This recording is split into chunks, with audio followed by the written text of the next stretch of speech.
ఇదిగో పూజా పుస్తకం. అవును మేడం, చదవండి. పూజ చేయించినోడు నువ్వే చదవచ్చు కదా. తను చదివితే నీకేంటి? అబ్బే నాకేం లేదు. చేయించిన బ్రాహ్మణుడు ఉన్నాడు కదా అని అలా అన్నాడులే బావా. బ్రాహ్మణుడు అన్నందుకు థ్యాంక్స్. బ్రహ్మజ్ఞానం ఉన్నవాణ్ణి. నీ అదృష్టం. అంటే చేసుకోబోతున్నాడు కదా, అందుకే అలా అన్నాడులే. నువ్వు చదువుతున్నా. పూర్వం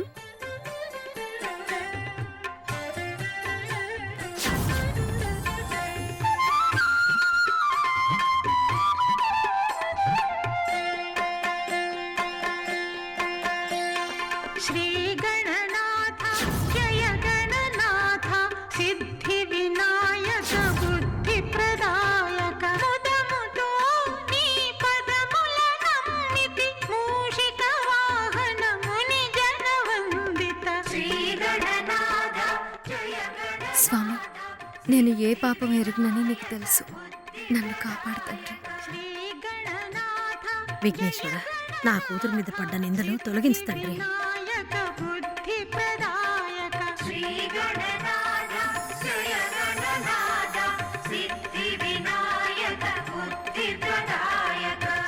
సార్, నేను వెళ్ళొస్తాను సార్. భోంచేసి వాళ్ళవయ్యా. అలాగే సార్.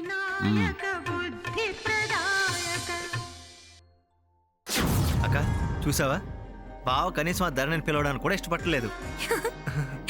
భవిష్యత్తు పిలిపించాడు. చాలా దూరం దూరంగా ఉంచుతున్నాడు అక్క. ఆవిడ గారు కూడా మొహం మార్చుకునే ఉంటుంది. అడ్డంగా బుక్ అయింది కదా, ఇంకేం చేస్తుంది. అవును, మళ్ళీ ఇలాంటి సిచ్యువేషన్ క్రియేట్ చేస్తానన్నా. ఏ స్టెప్ వేస్తున్నావు? నాకేమి అడ్రస్ ఇవ్వలేదు. ఇంకా పర్ఫెక్ట్ ప్లాన్ వేయలేదు. ఒకటి రెండు ఆలోచనలు చేశాను, కానీ అంత వర్కౌట్ అయ్యేలా లేవని మానేశా. వేడిలో వేడి. మళ్ళీ బావ మూడు మార్క్ ముందే ఆవిడ మొహం ఇంకా మాడేలా చేయాలక్క. ఆలస్యం చేస్తే వేడి చల్లారుతుంది, అభిప్రాయాలు మారొచ్చు. నేను కూడా అదే ఆలోచిస్తున్నాను. మంచి ఐడియాలు తట్టట్లేదు. ఏదైనా ఈసారి పీట కదిలించాలక్క.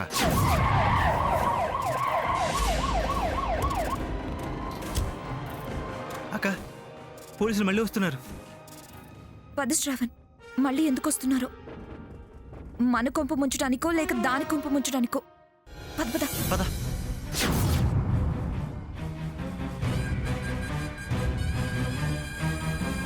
ఏంటి అస్సయ్య గారు, మళ్ళీ ఇలా వెంటనే వచ్చారే? అసలు దొంగని ఆదిత్య గారికి పట్టిద్దామని. అసలు దొంగ ఎవరు? ఆదిత్య గారికి అప్పచెప్తాను కదా, చూతురు గాని. ఆదిత్య గారు, ఆదిత్య గారు.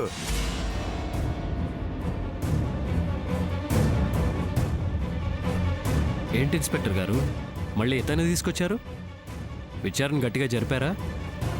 అసలు ససలైన దొంగ ఎవరో చెప్పాడా? మా పద్ధతిలో విచారం చేస్తే సార్ నోరు విప్పి నిజం కక్కాడు. మీ అనుమానం నిజమే సార్.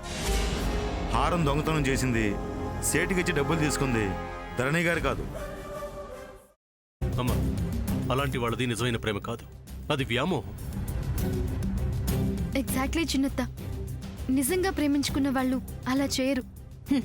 ఎంత మనసు విరిగిపోతే కన్న కూతుర్ని పట్టుకొని మా దృష్టిలో చచ్చిపోయా ఉంటుందా తల్లి? అది సరే అమ్మా, తన కూతురుతో తన మాట అనేటప్పుడు ఆమె మాటల్లో వ్యథ, కళ్ళల్లో బాధ గమనించావమ్మా? పెద్దబాబుకు బర్త్డే విషెస్ చెప్పు కూడా వెళ్ళాం కదా. ఊరికే ఎలా కాలిపోతుంది? మంట పెడితేనో పడితేనో తగలబడుతుంది.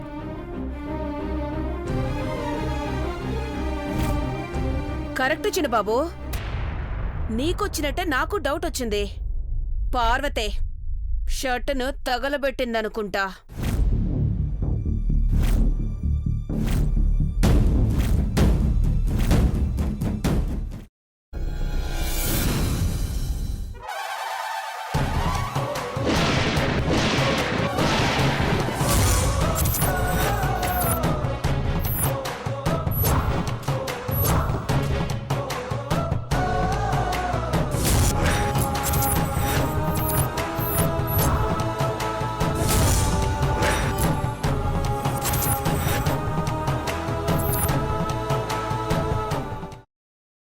తర్వాత పొట్టు తీసేసి చాప్ చేసి పక్కన పెట్టుకోవాలి. ఒక ప్యాన్లో కొద్దిగా నూనె వేడి చేసి అందులో ఆవాలు, మినప్పప్పు, శనగపప్పు, కరివేపాకు, సన్నగా తరిగి పెట్టుకున్న ఉల్లిపాయలు వేసుకుని 1 నిమిషం పాటు వేయించుకోవాలి. ఆ తర్వాత కాల్చి కట్ చేసి పెట్టుకున్న వంకాయని కూడా అందులో వేసుకుని బాగా మిక్స్ చేసి బౌల్లోకి ట్రాన్స్ఫర్ చేసుకుని అందులో తగినంత చిక్కటి పెరుగు లేదా పల్చటి పెరుగు వేసుకుని మిక్స్ చేసి అన్నంతో కానివ్వండి, చపాతీతో కానివ్వండి సర్వ్ చేసినా చాలా బాగుంటుంది.